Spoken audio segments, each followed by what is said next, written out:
ক্যারিবীয় আকাশে এখন অদ্ভুত এক চাপা উত্তেজনা। মাদক কার্টেল বিরোধী অভিযানের নামে মার্কিন যুদ্ধজাহাজ যখন ভেনেজুয়েলার উপকূলের দিকে এগিয়ে আসছে, তখন হঠাৎ করে আলোচনায় ঝড় উঠেছে এক গোপন প্রকল্প, ভেনেজুয়েলার যুদ্ধড্রোন কারখানা। কাগজ কলমে এটি ভেনেজুয়েলার হলেও বাস্তবে নিয়ন্ত্রণ রয়েছে ইরানিদের হাতে। ইরানি নকশায় তৈরি এই কারখানাটি এখন ইরানি বিশেষজ্ঞদের তত্ত্বাবধানে চলছে। এমনকি স্থানীয় কর্মীরাও তাদের অনুমতি ছাড়া ভিতরে ঢুকতে পারে না। প্রশ্ন উঠছে, আসলে ভিতরে কি ঘটছে, কি ধরনের ড্রোন তৈরি হচ্ছে, আর এর লক্ষ্য কি শুধু ভেনেজুয়েলার প্রতিরক্ষা নাকি আরও বড় কিছু? এ প্রকল্পের শুরু 2006 সালে, যখন ইরান ও ভেনেজুয়েলা সামরিক চুক্তি স্বাক্ষর করে। সে সময় ভেনেজুয়েলার তৎকালীন প্রেসিডেন্ট হুগো চাভেজ যুক্তরাষ্ট্রের সামরিক শক্তিকে টেক্কা দেওয়ার মতো প্রতিরক্ষা ব্যবস্থা গড়ে তুলতে মরিয়া হয়ে ওঠেন, আর আহ্বানে সাড়া দেন ইরানের প্রতিরক্ষা শিল্প। ইরানি সংস্থা কুডস এভিয়েশন ইন্ডাস্ট্রিজ ভেনেজুয়েলায় ড্রোন তৈরির জন্য অ্যাসেম্বল কিট পাঠায়।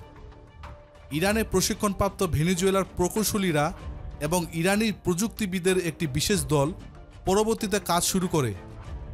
সে সময় থেকে শুরু হওয়া কর্মসূচি আজ আমেরিকার মাথা ব্যথার কারণ হয়ে দাঁড়িয়েছে। প্রকল্পের ভিতরে যে কী ধরনের গোপনীয়তা চলছে তা নিয়ে রহস্যের অন্ত নেই। একাধিক সূত্র জানায়, ভেনেজুয়েলা কখনোই একা এই ড্রোন কর্মসূচি চালাতে পারত না, তাই ইরানের সহায়তা অপরিহার্য হয়ে ওঠে। আজও সেই নির্ভরশীলতা রয়েছে। ইরানি বিশেষজ্ঞরা শুধু প্রযুক্তিই নয়, পুরো প্রকল্পটিই নিয়ন্ত্রণ করে। স্থানীয় কর্মীরা অনুমতি ছাড়া ভিতরে প্রবেশ করতে পারে না।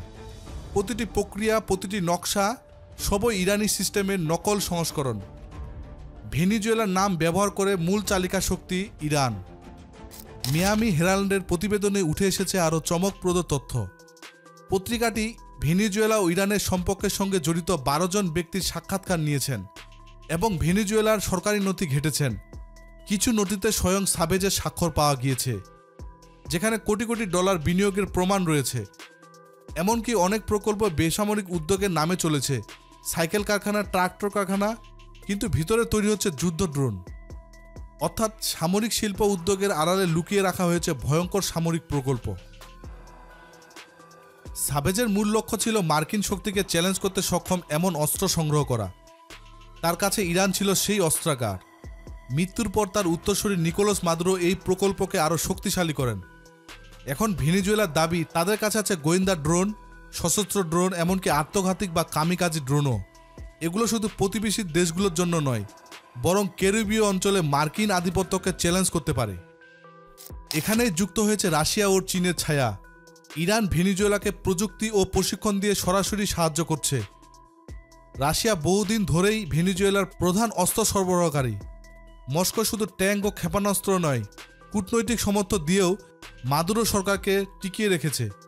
অন্যদিকে চীন মূলত অর্থনৈতিক বিনিয়োগ, জ্বালানি প্রকল্প এবং কৌশলগত ঋণের মাধ্যমে ভেনেজুয়েলাকে যুক্তরাষ্ট্রের নিষেধাজ্ঞা এড়িয়ে চলতে সহায়তা করছে।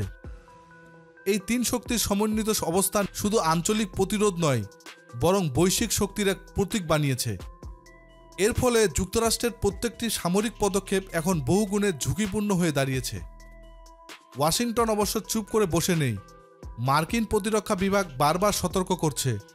সম্প্রতি এক বিবৃতিতে তারা জানায়, ভেনেজুয়েলার দুটি সামরিক F-16 যুদ্ধবিমান আন্তর্জাতিক জলসীমায় মার্কিন গাইডেড ক্ষেপণাস্ত্রবাহী ডিস্ট্রয়ারের কাছাকাছি উড়ে যায়।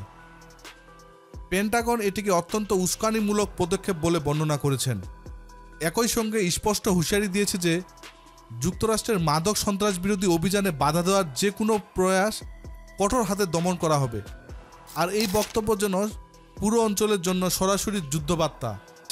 আর তাই এরই মধ্যে ট্রাম্পের নির্দেশেই F-35 স্টিল যুদ্ধবিমান পুয়ের্তো রিকোতে পাঠানো হয়েছে।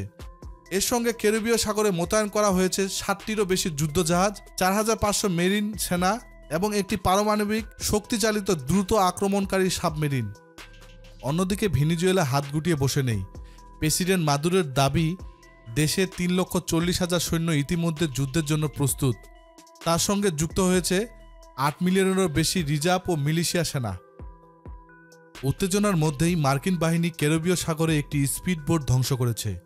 ট্রাম্প বলছেন নৌকাটি ভেনেজুয়েলার অপরাধী সংগঠন ট্রেন দ্য আরাগুয়া এর মালিকানাধীন ছিল। এতে 11 জন নিহত হয়। ভেনেজুয়েলার মতে এটি ছিল সাধারণ বেসামরিক নাগরিকদের হত্যাকাণ্ড, একটি বিচার বহির্ভূত হত্যা। কিন্তু মার্কিন প্রশাসন দাবি করছে মাদক কার্টেল দমন করাই এটি একমাত্র কার্যকরী উপায়। আন্তর্জাতিক আইনবিদরা এ ঘটনায় যুক্তরাষ্ট্রের বৈধতা নিয়ে প্রশ্ন তুলেছেন। সব মিলিয়ে এক ভয়াবহ অস্থিরতা তৈরি হয়েছে। একদিকে ইরানি নিয়ন্ত্রিত ভেনেজুয়েলার গোপন ড্রোন কারখানা, অন্যদিকে মার্কিন সামরিক শক্তির মহড়া। মাদুরো সরকার বলছে যুক্তরাষ্ট্রের লক্ষ্য হল শাসন পরিবর্তন, আর যুক্তরাষ্ট্র বলছে তাদের লক্ষ্য কেবল মাদক কার্টেল ধ্বংস। কিন্তু বাস্তবে দুপক্ষের এই টানাপোড়েন ভয়ঙ্কর সংঘর্ষের রূপ নিতে পারে। প্রশ্ন এখন একটাই, কূটনীতি কি শেষ পর্যন্ত যুদ্ধ ঠেকাতে পারবে, নাকি ক্যারিবীয় সাগরেই হতে যাচ্ছে নতুন যুদ্ধক্ষেত্র? প্রিয় দর্শক, আমেরিকা ও ভেনেজুয়েলার এই মুখোমুখি লড়াইকে আপনি কিভাবে দেখছেন? আপনার মতামত কমেন্টে জানান। আমেরিকা, রাশিয়া, চীনের সামরিক শক্তি নিয়ে আরও জানতে চ্যানেলটির ভিডিও ট্যাব থেকে ঘুরে আসুন। এই ভিডিওটি ভালো লাগলে লাইক বাটনে ক্লিক করুন। ভিডিওটি আপনার বন্ধুদের সাথে শেয়ার করে তাদেরকেও ভিডিওটি দেখার সুযোগ করে দিন। ধন্যবাদ।